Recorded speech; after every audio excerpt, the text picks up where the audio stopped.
Asalaamu calaykum waraxmatullaahi wabarakaatu. Maanta waxaan sameysanaynaa hilib yar iyo bariis. Waa qado normal ah. Waa qado Soomaali, waa bariis Soomaali. Ila daawada insha Allah sida u sameynay bariiskaas yar oo maxaa la dhihi jiray qaleylka ahayn oo suugadana lahayn oona furfuran sida loo sameyn doono iyo hilib aad iyo aad u jilicsan oo maxaa la dhihi jiray lafaha ka daadanayo. Marka wakaasa insha Allah channelkayga ku soo dhawaada waxyaalaha laga sameynayo iyo sida loo sameynayo ila fiirsada insha Allah. Marka waxa u baahan tahay tamaandho, basal, barbarooni, waxa spiceskaagi, toontaadii, bariiskaagi aad soo radsatay baa u baahan tahay sida la iskugu dardari lahaa. Xawaashiyaashaadina waa u baahan tahay. Xawaashkaas intaas labada wax baan ku kala darsanayaa. 2 xabo basala, 4 xabo tamaandho, bariis, xawaajiyaal. Marka hadda waxaan sameeyay hilibkii iyo xawaajiyaal oo maxaa la dhihi jiray iyo heel iyo qorfi waxaas baan ku karkariyay adi almost 1 saac oo biyaha saarnaa. Markaas waa aragtiin waxaan ku daray bay leaves qorfahaas aad aragtiin. Marka biyihiisa bariiska u isticmaalana insha Allah. Marka wakaa intaas uu ka kooban yahay bariiska iyo hilibkaba intaana wax baan ku daranaa. Spiceskana waan u kala qaybinanaa insha Allah.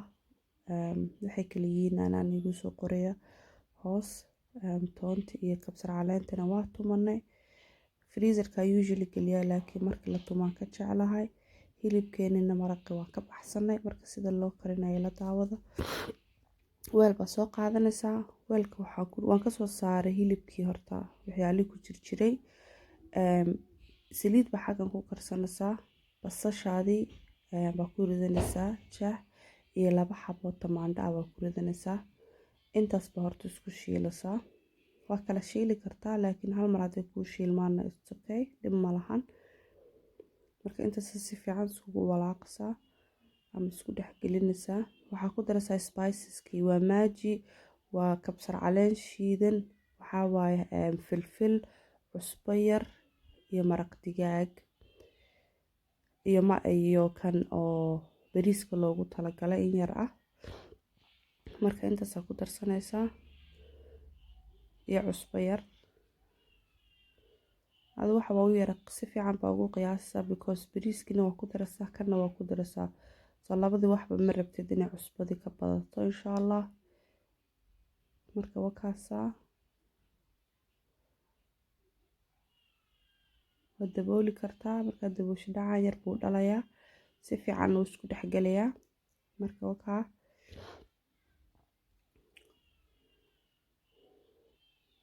waan ku soo noqonaynaa insha Allah. Marka si fiican aad isku dhex galo 5 daqiiqo. Markasta aad make sure intaad yacni walaaqdid because haddii walaaqin maxaa la dhihi jiray salku ku dhagayaa ama uu ka gubanayaa. Dabkana ka gaabi. Dabka ka gaabi insha Allah. Marka dabka ka gaabisid waxa way iskugu ka huurayaan. Huurka yacni huurka iyo dhacaankiisa ku karinaya laakiin hadduu dabku ku dheer yahay markuu wax dabku ku dheeraado wuxuu dhaqsana uu dabkii uu gubayaa uu leefayaa.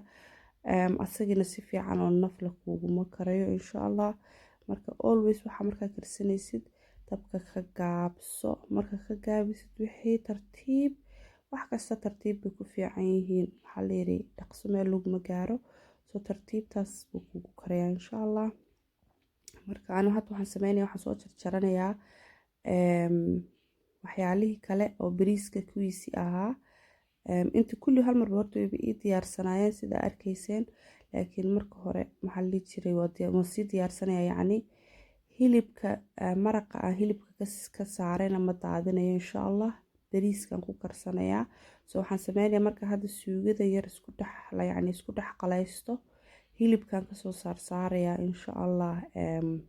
Maraqa marka hilibka ka soo saaro markaas baa maxaa la dhihi jiray aan bariiskii ku karsanayaa. Laakiin caag baan ku shubanayaa bariiskii baa markaas ku karinayaa. I hope inaad fahanteen. Videogan waxaan yacni intaas hadda waxaan u daayay dheerka sida ugu hadlo because markasta waa boobsiinaysaa codka. codka markuu videoga la socdo waa inaad qaar waxbaad kala ilaawaysaa. marka wakaa waa bariis yacni isku dhex karis maaha laakiin maraqa ay hilibka ku karsato insha allah. marka wakaa hadda usoo noqonay halkeeni wakaasaa markuu dabka ku gaaban yahay always kaama gubanayo sidaa aragtiinba, tartiibna way kugu karaysaa, way kugu jilcaysaa waxaa rabtid. marka wakaasaa hadda waxaan ku darsanaynaa baradho sida chipski aan usoo jarjaray. baradho aan sida chipski usoo jarjaray waa 1 xabo weyn baan ku darsanaynaa. waxa dhan hadda way isla jilcayaan insha allah, dhib ma laha. haddana waxaan ku darayaa sanjabiil aan si dhaadheer ayadana usoo jarjaray. haddana waxaan ku darsanaynaa toonteeni iyo kabsar caleenteeni haaf baa halkan ku darsanaysaa. taas waa aan in yar rabo inaan uga reebto laakiin wuu ii diiday. marka wakaa haafna xaggan aan ku darsanayaa, haafna waxaan ku darsanayaa bariiska insha allah. soo wakaasaa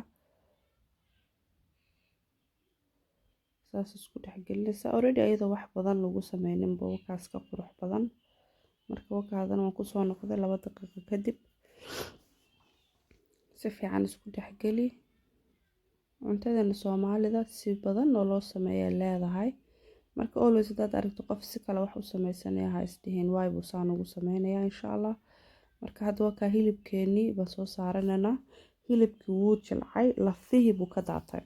marka jileec dambe uu nooga baahan yahay malaha. wakaa lafaha aad aragtiin kaligood socda.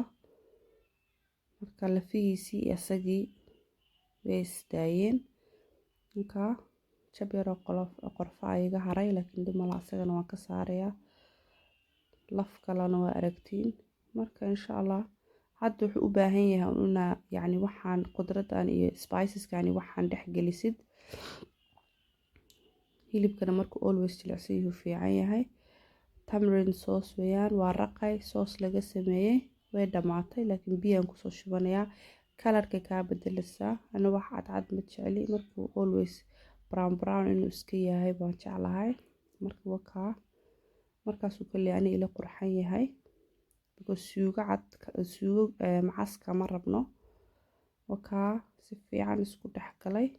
marka dabool waa iska daboolaysaa intaad dabka u gaabisid.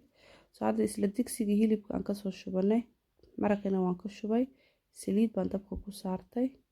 same step waxaa sameynaysaa basashaadii iyo waxaa ku darsanaysaa tamaandhadii iyo sanjabiil aan shiiday aan jarjaray. marka wakaa maraq digaageeni intii kale korka uga dari lahayn hilibka iyo maraqii iyo bariiskin oo radsanaa meeshaasu yaala. marka hadda intaana si fiican isku dhex gelinaysaa. hadda waxaa ku daraysaa maraq digaagyaashaada intii kaaga haray waa cusbo, waxaa waaye jumbo ka bariiska loogu talagalay, filfil yar, cusbo yar iyo kaasa arkaysi waa vegetable stock wayaan kii u dambeeyay oo isku dheganaa. marka wakaa intaas markaa ku dartid biyaa kusoo dhaqdhaqanaysaa. weelkaagii aad ku tumatay kabsar caleenta iyo toontii waad ku darsanaysaa markaas ma rabtid inaad waste garaysid. marka wakaa si fiican markaa aragto always saliida kor soo maraysa waxa uu isku qaleysmeyn. saliidana dhib ma laha, bariiska unbay noo kala furfuraysaa. bariiskaaga yacni ma isku dhegdhegayo, waxa isku dhegdhegan oo isku shiidmi ma noqonayo. marka hadda bariiskeeni baan ku darsanayaa waa 2 koob iyo bar. koobka yaryar waxaan isticmaalaa caruurta. marka qof walba qiyaastaada faamiligaada, anu markasta waan gacan weynahay. marka hadda waxaan ku darsanaynaa maraqii aan goonida dhiganay baan ku darsanaynaa insha allah. wakaa maraqii always bariiska inaa arki kartid waa fiican, biyaha zaaid ha uga badanin. waad ku daboolaysaa markuu soo karkaro. hilibkeenina waa kana waxaan ku darsanaa basashii iyo barbarooniyaasha mid hadba noocaa haysatid. taasid wuu dhamaaday, hilibkeeni waa diyaar. baradhadii way kartay, hilibkana waa taa arkaysanba lafaha uu ka daadanayay. marka wakaa maasha allah wax kaloo u baahan yahay malaha. dabka waan ka daminaya insha allah. bariiskeenina wakaasa indhihiina abaani iyo marqaati ah. bariis iyo hilib insha allah daawasho wacan. wassalaamu calaykum waraxmatullaahi wabarakaatu.